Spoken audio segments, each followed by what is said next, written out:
Bueno, nos metemos en otros temas, nos metemos en otros asuntos. Es impresionante, yo no dejo de sorprenderme, pese al tiempo, los meses, cómo Josué Gutiérrez ha destruido en tan poco tiempo a la Defensoría del Pueblo. Cómo se ha desprendido de extraordinarios funcionarios que llevaban años en el trabajo de la Defensoría del Pueblo. Los ha expectorado para poner mandos medios, para poner gente afín a él, que es lo que está buscando en el fondo, sin que le importe la carrera, el trabajo, la dedicación, la especialidad que tenía cada uno de los adjuntos a los que él ha expectorado, porque no le gustan. Porque no le gustan, porque él siente que, bueno, que él es el dueño, pues, de la Defensoría. Él no solo manda, ¿no? Es el dueño de la chacra. Entonces él decide. Miren, tan es así que ha votado de la Defensoría del Pueblo a una extraordinaria abogada, Malena Pineda, que era la jefe del programa de defensa y promoción de los derechos de las personas con discapacidad de la Defensoría del Pueblo. Está con nosotros Bárbara Herrán Salcedo, CEO de Mi Cerebro Atípico, una de las organizaciones que tampoco entiende cómo se ha tomado una decisión de este tipo, eliminando a Malena Pineda de un trabajo de más de 10 años, con logros concretos en la Defensoría, porque al señor Josué Gutiérrez no le gusta. Bárbara, ¿cómo está? Bienvenida. Hola, muchas gracias. Gracias por acompañarnos. Gracias por estar con nosotros. Gracias a ustedes por involucrarse en la lucha de la defensa de nuestros derechos humanos. Hay una cosa muy importante que hay que tener en cuenta respecto a esta situación en particular, es que nosotros no estamos hablando del puesto de la señora Malena Pineda. Esto no se trata de defender la posición en la que ella se encuentra, se trata de crear las condiciones idóneas para que la defensa de los derechos humanos de las personas discapacitadas puedan ser efectivas, o sea, realmente. ¿No? Exacto. ¿Cuál es el problema? En todos los cargos se necesitan ciertos requisitos de idoneidad para poder trabajar. Así es. Específicamente cuando trabajas con personas discapacitadas, los requisitos de idoneidad van incluso más allá del hecho de que, por ejemplo, tienes que trabajar dentro del área, tienes que tener experiencia dentro del área, tienes que tener conocimientos respecto al área en la que estás trabajando. Al parecer, el defensor del pueblo no entiende la diferencia entre enfermedad y discapacidad. La enfermedad es un hecho biológico, la discapacidad es un fenómeno social y un fenómeno legal. Es decir, es lo que sucede cuando las personas discapacitadas interactúan con una sociedad que no es accesible para ellas. Si tú quisieras ir a un colegio, si un niño cualquiera quisiese ir a un colegio, el colegio tiene 2 pisos, la mayoría de los niños no discapacitados tienen acceso al segundo piso. El niño que es usuario de silla de ruedas no tiene acceso al segundo piso, lo cual quiere decir que su derecho a la educación no está garantizado. Y eso es solo hablando de sillas de ruedas. Seguro. Si hablamos de lenguaje de señas, si hablamos de adaptaciones curriculares para personas autistas, que procesamos la información de una manera diferente y otro montón de cosas. Ahora, cuando algo no es accesible, entonces no puedes acceder a ello. ¿Qué pasa si cosas como nuestros derechos humanos no son accesibles? Porque las personas que son nuestros defensores no han desarrollado intimidad de acceso. Si yo voy donde la señora o cualquier otra persona va donde la señora Malena a comunicarse con respecto a una violación de nuestros derechos humanos, cosas que atañen desde la vida misma, que trascienden al tema médico, ¿no es cierto? Que trascienden completamente. Es que el problema es que la discapacidad no tiene nada que ver con el tema médico. Permíteme aclarar esto porque quizás nuestros espectadores lo saben, pero puede haber alguno que no lo sepa del todo. ¿Por qué Bárbara plantea el tema médico en nuestra conversación? Porque todo hace indicar que el reemplazo de Malena Pineda será un doctor, un médico. No hace indicar, ya salió la resolución. Más a mi abono, ¿no es cierto? Y no solo es un médico. Déjenme preguntar algo, o sea, ¿qué hace un médico cirujano y especialista en salubridad en un espacio donde debería estar trabajando o un sociólogo con especialidad en estudios críticos de discapacidad o abogados especializados en derechos humanos de las personas discapacitadas? O sea, no tiene... O sea, yo me he pasado 2 días revisando en internet qué cosa ha hecho la señora Leslie Elizabeth Sierra Guevara, la médica. Es gerente general de Elizabeth Beautiful Body Sac. Es gerente general de Eli Spa. Es gerente general de Churanacuna, que es una empresa de venta de juguetes. Sí, pues. Ha sido directora de gestión de riesgos, desastres y defensa nacional. Claro. Que nuevamente, Bárbara, no es un tema de personas, es un tema de especialidades. ¿Está preparada esta persona para manejar un tema de derechos humanos, que es la base de los programas de la Defensoría para las personas con discapacidad? La respuesta es no. No es cierto. O sea, a menos que me digas que ella ha llevado una especialidad de estudios críticos de discapacidad. Así es. Un postdoctorado, ahí lo podría entender, pero no he encontrado absolutamente nada y ninguna de las personas de la red de autodefensa de personas discapacitadas la conocemos ni tenemos idea de que haya trabajado con ninguno de nosotros. Nadie la conoce. Y está sustituyendo a una persona que tiene más de 10 años. Sí, señora. Más de 10 años trabajando en puestos de liderazgo de defensa de los derechos de las personas discas, que ha trabajado y sigue trabajando en la implementación del mecanismo independiente de la Convención de Derechos de las Personas con Discapacidad. Tú sabes que como tú hice mi tarea y estuve buscando los logros de Malena Pineda, reiterando, más allá de Malena Pineda, sino de la especialidad que necesitamos, ¿no? Sí. Miren ustedes, impulsó la reforma política del modelo de atención en salud mental. Impulsó el derecho a la educación inclusiva. Y no tienes idea.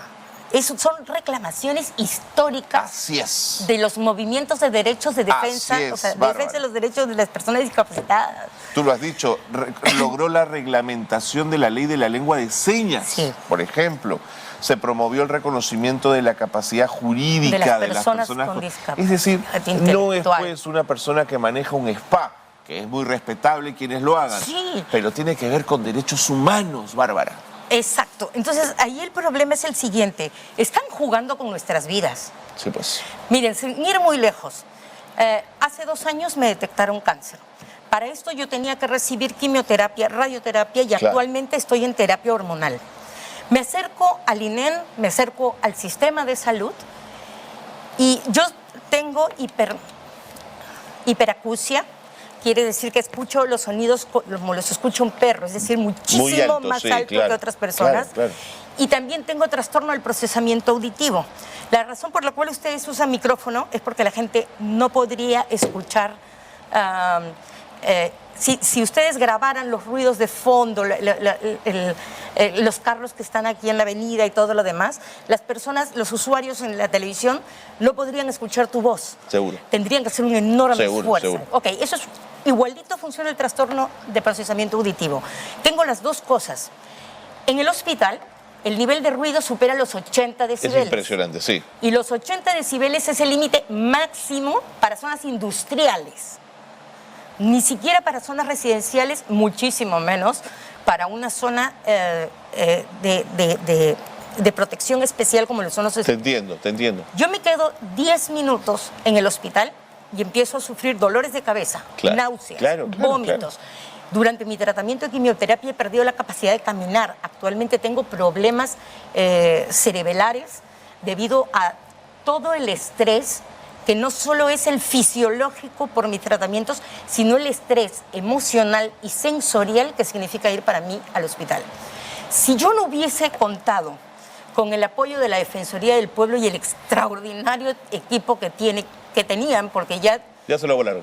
Se han volado. Sí. La persona que trabajaba directamente conmigo con respecto a mi caso específico ya no está en la Defensoría del Pueblo. Si yo voy y pongo una reclamación dentro del hospital, absolutamente ya no ni siquiera me siento en la confianza de ponerlas, porque si me dicen no a un derecho humano, no sé a quién voy a llamar. Sin Malena no tengo la garantía de poder ir al hospital. Sí, pues estamos, ¿sabes qué?, ante un regreso a un viejo paradigma médico Patologizado. que patologizaba la discapacidad. Es un grave retroceso de más de 50 años, querida Bárbara. La pregunta es, ¿por qué crees que el defensor hace una barbaridad como esta? ¿Por qué se vuela a buenos profesionales? ¿Qué intuyes tú? Mira, soy autista, no entiendo cómo funcionan los cerebros. ¿Cómo funcionan los cerebros? Mira, te voy a decir algo que yo he aprendido Dime. en mi actividad como activista. Cuéntame. De autistas, ¿no? Las personas neurotípicas tienen un fuerte sentido de pertenencia a determinados Ok. espacios. ¿Lo percibes así? Sí. Sí, porque yo no lo tengo. Ok. O sea, si a mí, te voy a ser bien honesta, si mi hija hace algo que a mí me parece antiético, yo voy y se lo digo en su Esa cara lo dice, pelada. lógico.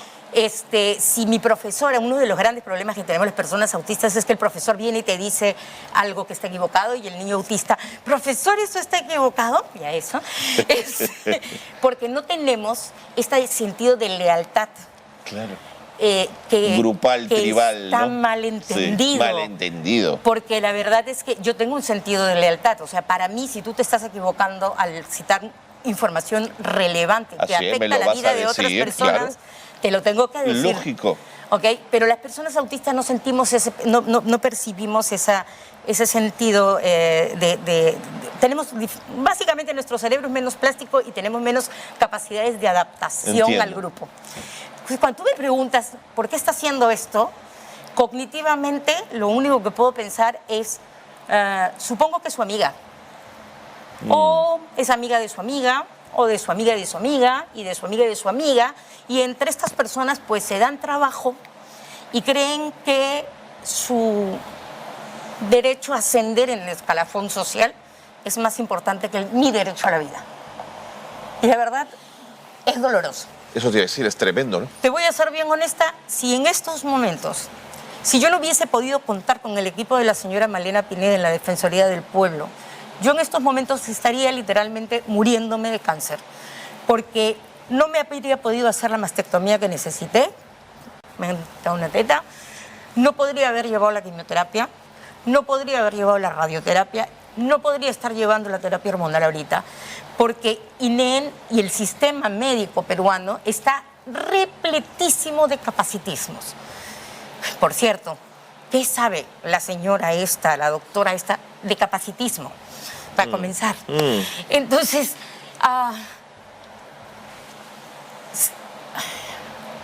fue para mí un ejercicio emocional intenso decidirme ir a llevar tratamiento médico para salvar mi vida. El promedio de vida de las personas autistas, siguen muy lejos, es de 45 años, exactamente mi edad. En el transcurso de mis 6 años como activista ya han muerto 8 personas autistas, amigas mías, alrededor del mundo. Y nos morimos de enfermedades fácilmente tratables, porque no podemos ir a los hospitales.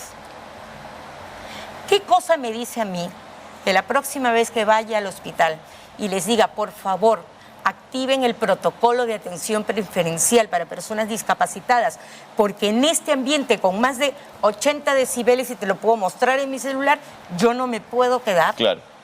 ¿Qué me dice que yo puedo poner ese reclamo? Y si me ignoran, Claro.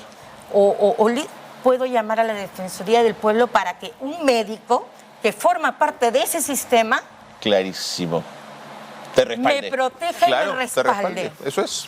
Yo ya ahorita estoy asustada, estoy bien asustada. Y la razón por la cual estoy acá exponiéndole a todo el mundo mis dificultades es porque tengo miedo de no poder volver al hospital. Claro. Y no es solo mi caso.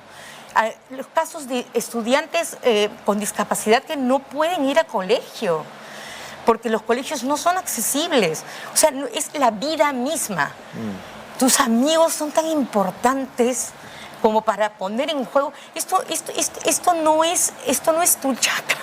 Perdón. Bárbara, he podido, en ese mismo sentido y entendiendo perfectamente lo que sientes, he podido ver que varias organizaciones han escrito un comunicado Sí. y han dicho no queremos cambios, queremos la defensa de los derechos humanos en el programa de las personas para discapacidad. ¿Qué más se puede hacer? ¿Qué más podemos hacer, Bárbara? En estos momentos, la verdad, yo solamente veo presionar, porque, o sea, y no solamente les voy a decir una cosa muy importante, que es algo que muchas personas no entienden. La discapacidad no es un fenómeno que me atañe a mí como persona discapacitada nada más. Todos somos discapacitados en potencia. Conforme pasan los años, pierdes masa muscular. Seguro. Tus funciones ya no van a ser las mismas que cuando tenías 20 años. Eso quiere decir que va a estar discapacitado. Cuando una mujer se queda embarazada, tiene dificultades para hacer las cosas que una persona que no está embarazada no hace. Por eso es que los asientos preferenciales también se aplican para las personas embarazadas. Por eso es que la ley de accesibilidad para las personas discapacitadas también se aplica para las personas mayores y para las mujeres embarazadas. Cuando se enfermaron de COVID todos en este país, prácticamente la mitad del país estaba discapacitado. Esto es una experiencia humana. Cuando se atienden los derechos de las personas discapacitadas, estamos garantizando la atención primaria de todas las personas. Esto es una lucha que nos atañe a todos. A todos y a todas, de acuerdo. A todos y a todas. Entonces, bueno, necesitamos presionar porque literalmente, tal y como se está conformando el programa de defensa y promoción de los derechos de las personas discapacitadas en estos momentos, no es ni remotamente útil. Sí. Y por encima de todas las cosas, ya no tiene intimidad de acceso. De acuerdo. Sí, no es una situación alentadora la salida de Malena Pineda, repito, que tiene que ver con una excelente funcionaria, pero lo importante aquí es el respaldo al trabajo realizado en los últimos 10 años y a los logros obtenidos en materia de derechos humanos para las personas con discapacidad. Ni siquiera es el pasado, es el futuro. Bueno, mira, me parece válida la corrección que me haces, Bárbara, pero además hay que decirlo, lo mismo hicieron, no sé si tú lo conocías, a Rolando Luque, un excelente funcionario del área de conflictos sociales, un hombre que sabía claramente cómo resolver conflictos. También lo inspectoraron. Es una defensoría que parece ser tomada por lo más incapaz. El gran problema es no estás inspectorando ni a Malena Pineda ni a Hernando Luque. Lo que estás haciendo es excluyendo a grupos vulnerables. Cuando sacas a Malena Pineda para poner a alguien que no tiene ni la más mínima idea de cómo hablar con una persona autista, lo que estás haciendo es que todas las personas autistas se queden sin defensor. Así de sencillo. Clarísimo. O sea, si tú me dices que vas a traer a una persona que tiene un mejor currículum que Malena, que eso quiere decir que tiene más de 10 años interactuando con personas discapacitadas y desarrollando su capacidad de ser accesible con las distintas discapacidades, ¿ok? Si me dices que vas a traer a una persona que tiene estudios críticos en discapacidad, si me dices que vas a traer un abogado especializado en casos de... No, claro. Ya. Claro. Totalmente. Porque eso quiere decir que nuestro futuro está... Así es, garantizados los derechos, por supuesto. Bárbara, me queda poquito tiempo. Sí. ¿Cuántas personas en situación de autismo tenemos en el Perú? ¿El dato es conocido? A ver, registrados en el CONADIS alrededor de 3.000 y tantos. 3.000 y tantos. Eso me incluye a mí. Pero la ciencia, los análisis epidemiológicos, es decir, para cuando tú cribas una población completa y los pasas a todos por filtros, por un tamiz. Por el tamiz y el diagnóstico, el 1 al 1.5% de la población de todo el mundo. O sea, estos mismos estudios en UK, en Japón, en Estados Unidos, en El Salvador, en no sé qué cosa, arrojan el mismo dato. Entre 1 y 1.5% de la población somos autistas. Eso quiere decir que si tú conoces a 100 personas, por lo menos 1 o 1,5 son autistas. De acuerdo. Eso quiere decir que 3.000 no somos. No son. Lo que pasa es que uno de los más grandes brechas que tenemos las personas autistas es el acceso al diagnóstico. No, sin duda. Hay un subregistro clarísimo en esto que me estás contando. Yo he recibido mi diagnóstico a los 40. Imagínate. A pesar de que mi primera cita con el psicólogo debido a mis dificultades fue a los 7 años. Imagínate. Que termina por ser una tortura, que no hay un diagnóstico claro temprano, ¿no? Es que todo el mundo te dice que eres un monstruo. Claro, te entiendo, ¿no? Ajá. Te entiendo. Gracias. No, Gracias por la claridad, Bárbara, y por la valentía de haber estado con nosotros. Un gran abrazo. Igualmente, gracias y por favor, un llamado a todos ustedes. Esto no se trata de nosotros. Tú no tienes idea de cuándo vas a cruzar la pista y te va a tocar estar en esa situación de no discapacidad. sabes cuándo te va a tocar. Si realmente les importan sus vidas, sus futuros y les de sus hijos también, esto es una tarea que tenemos que emprender todos como comunidad, como Bárbara país. Herrán, gracias, CEO de Mi Cerebro Típico. Un gran abrazo. Nos vemos, Gracias por la claridad nuevamente. Hasta luego. Bueno, ahí han visto ustedes claramente el problema que se presenta en la Defensoría del Pueblo cuando quiero colocar a mis amigos, ¿no? ¿Qué hace un cirujano a cargo del área de discapacidad cuando es un tema de derechos humanos? Lo ha dicho Bárbara con una claridad tremenda. Bueno, Josué Gutiérrez creemos que está destruyendo a la Defensoría del Pueblo, no sé por qué, ni para qué, ni a favor de quién, ni qué favores estará pagando. Pero así no se hace, de ninguna manera. Reitero, Malena Pineda es una extraordinaria profesional, pero esto la trasciende. Lo que hay que tener en el puesto que Malena Pineda deja es a un profesional o a una profesional absolutamente capacitada en materia de derechos humanos y que conozca a profundidad el tema de la discapacidad. Ese es el asunto, no lo que nos están proponiendo.